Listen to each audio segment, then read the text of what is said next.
தலைமையில் ஒன்று கூடுவோம், வென்றெடுப்போம் நம்முடைய சுய மரியாதையை. இன்னைக்கு விவசாயி வீடுனா பொண்ணு கூட கொடுக்க மாட்டாங்க, பொண்ணு எடுக்க மாட்டாங்க. எந்த சீர்திருத்தி செய்வான் விவசாயி என்று ரொம்ப கேவலமா நம்மள நினைக்கிறாங்க.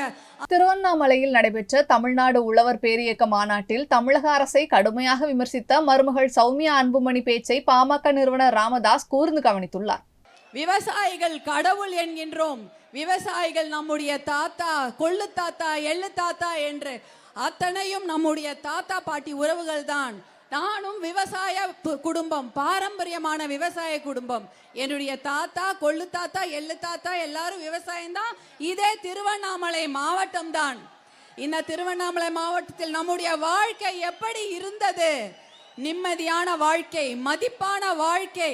காலையில் எழுந்தோமா, மாடுகளை கழனி கண்டு கூட்டு கொண்டு சென்றோமா, நாட்டு நட்டோமா என்ற நல்ல வாழ்க்கை வாழ்ந்து கொண்டிருந்தோம். ஆனால் இன்றைக்கு கடன் சுமையால் தள்ளப்பட்ட ஒரு வாழ்க்கை, நிம்மதியான வாழ்க்கையும் போய்விட்டது, மரியாதையும் போய்விட்டது. சுயமரியாதை இழந்த ஒரு உழவர்களின் வாழ்க்கையாக இன்று நம்முடைய வாழ்க்கை நின்று கொண்டிருக்கிறது.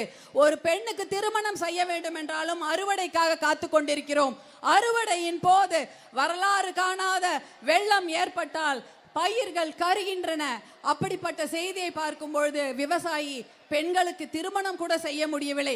இப்படிப்பட்ட ஒரு கடன் சுமையான வாழ்க்கை, என்றைக்குமே நிரந்தரமான ஒரு அச்சம்.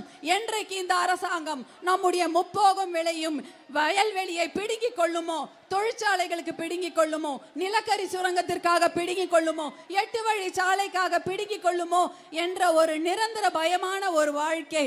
நம்முடைய குரல் இந்த அரசாங்கத்துக்கும் ஆட்சியாளர்களுக்கும் கேட்கவே இல்லை. பாராமுகமான ஒரு அரசாங்கம் தான் நாம் பார்த்து கொண்டிருக்கிறோம். ஊரெல்லாம் வாரி வழங்கினாலும் விவசாயிகளின் கஷ்டத்திற்கு யாரும் செவி கொடுப்பதே இல்லை. அதற்காக இன்று நாம் மருத்துவர் ஐயாவின் தலைமையில் ஒன்று கூடுவோம், வென்றெடுப்போம் நம்முடைய சுய மரியாதையை. இன்னைக்கு விவசாயி வீடுனா பொண்ணு கூட கொடுக்க மாட்டாங்க, பொண்ணு எடுக்க மாட்டாங்க.